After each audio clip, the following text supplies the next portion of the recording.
En 1985, en Bolivia se inaugura un proceso de cambios profundos en la economía y en la sociedad. Es la aplicación del modelo neoliberal que en 2 décadas ocasionará la profundización de la miseria de los trabajadores bolivianos y el debilitamiento extremo del Estado Nacional. Víctor Paz Estenssoro promulgó el Decreto Supremo 21060, guiado por el FMI y el Banco Mundial. El objetivo no solo era la reducción de la hiperinflación, sino que el Estado deje de ser el actor central de la economía y que el país pase a manos del libre mercado. El sector minero, que fue el sustento de la economía del Estado boliviano durante décadas, fue uno de los más golpeados por la nueva política económica. Los guardatojos reaccionaron ante la arremetida neoliberal con la histórica Marcha por la Vida y la Paz en agosto de 1986, que movilizó a más de 10.000 mineros.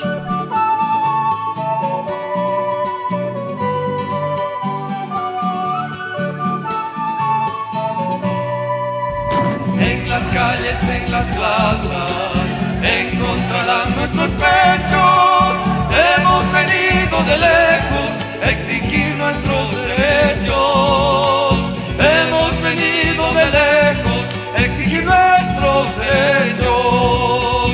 En los ojos, en las manos, traemos dolor y esperanza. Y aquí todos nos quedamos desparramando la brasa. Y aquí todos nos quedamos desparramando la brasa. Uno de los pilares de la lógica neoliberal es recuperar el predominio del capital sobre el trabajo, es decir, acumular riqueza en base a la explotación laboral, eliminando los beneficios derivados del estado de bienestar, desmantelando las estructuras de las organizaciones y debilitando a los sindicatos. Esta política permite el libre flujo de capitales, la extensión de créditos y la enajenación de los recursos naturales, energéticos, vegetales y minerales. En el escenario de la economía abierta emergieron nuevos sectores sociales, los artesanos y los trabajadores por cuenta propia, quienes vieron la necesidad de organizarse para conquistar sus derechos. Bueno, yo creo que es muy importante para defendernos contra el avasallamiento de este sistema que es tan inhumano que a la persona no le da mucho valor, sino le da más o menos al dinero o al capital. Seguimos con nuestros propios asentamientos de hace más o menos unos 30 o 40 años. En el área rural la vida se puso cada vez más difícil. Muchas familias y comunarios comenzaron a migrar a las ciudades. La pequeña propiedad campesina, que representaba el 90% de las unidades agropecuarias de Bolivia, se reducía cada vez más hasta la formación de minifundios y surcofundios. En contraste, varios estudios del CETLA demuestran que las dictaduras y los gobiernos democráticos promovieron la concentración de tierras productivas en el oriente del país a favor de grupos minoritarios, donde se confirmó la sobreposición de títulos de propiedad o usurpación de propiedades a pequeños productores y campesinos. Como animales trabajamos de sol a sol. En Nicolás, sin descanso trabaja y nunca tenemos ganancia. Engañados nomás estamos, como sonso. No sabemos cuánto cosechamos. Muchas veces el patrón pone balanzas ajustados. Además el capataz no nos deja ver bien. Él solito, con el contratista, se miran y se anotan rápidamente. Algunos, como no sabemos leer, calladitos nos quedamos. Y no nos va a reclamar. Muy abusivos son.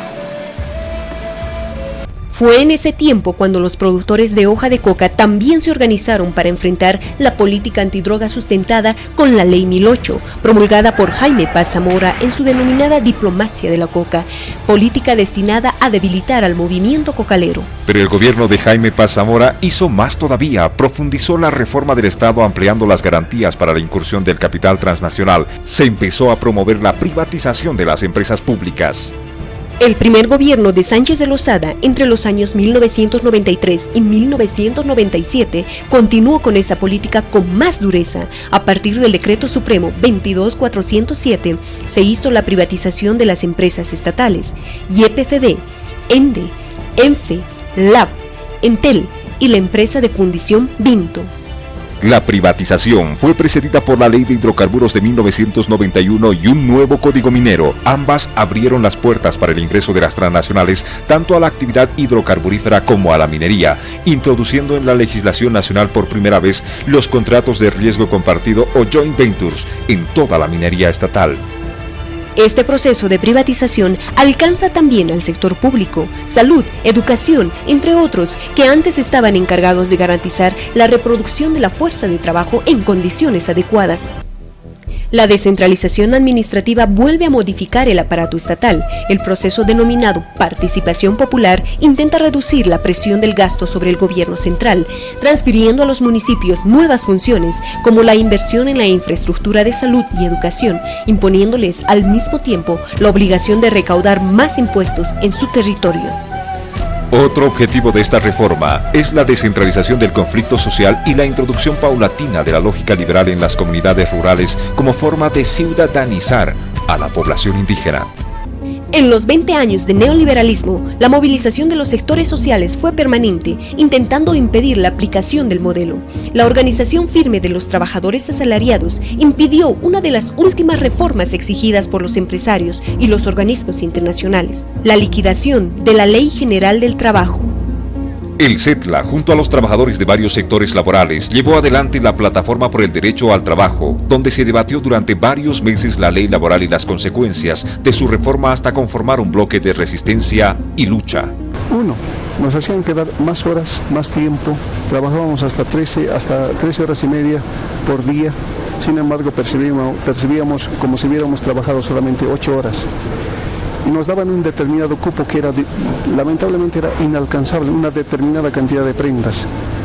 Por decirle, un grupo de 20 personas tenían que hacer casi 2.500 prendas diarias. Muchas veces no se alcanzaba y eso se iba arrastrando hasta fin de semana. Fin de semana muchas veces ni con sábado alcanzaba a dejar entregar estas prendas.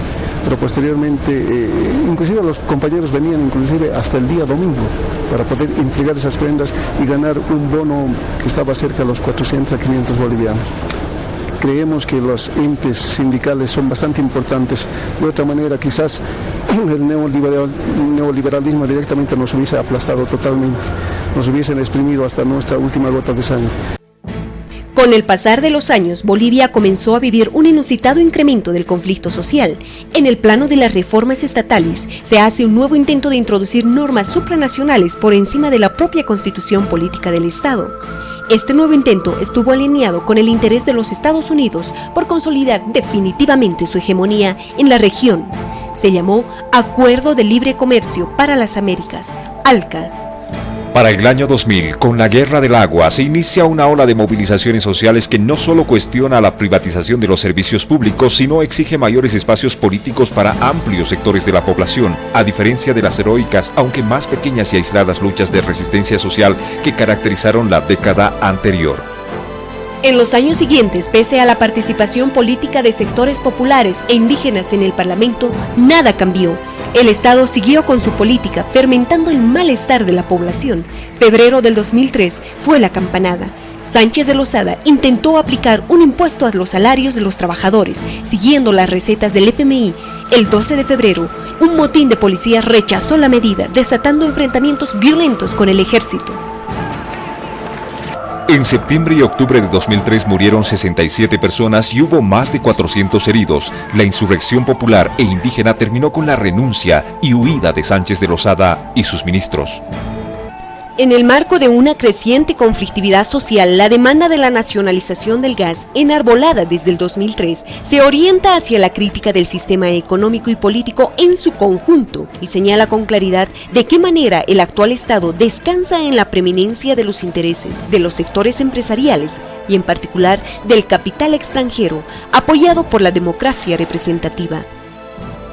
Los movimientos sociales, al señalar como crucial la recuperación de los hidrocarburos, estaban apuntando al corazón del propio sistema económico y político dispuesto a garantizar la acumulación capitalista. Con ello, trascendieron las luchas contra los efectos del modelo avanzando, más bien, hacia la configuración de una nueva economía y un nuevo Estado, basados en las formas colectivas de uso y control de los medios productivos y de la participación de los grupos sociales en la toma de decisiones políticas.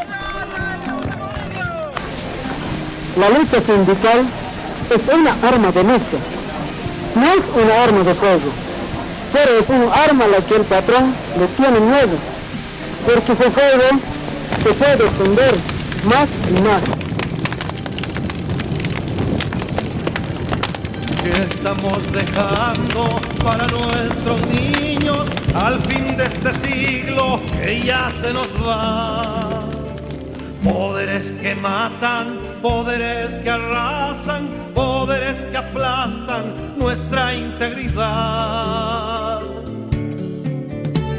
Ya basta, hay que detener la guerra, no tenemos otra tierra que nos pueda refugiar.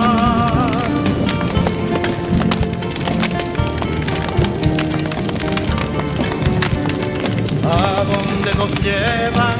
Ignorando el mundo, ignorando el rumbo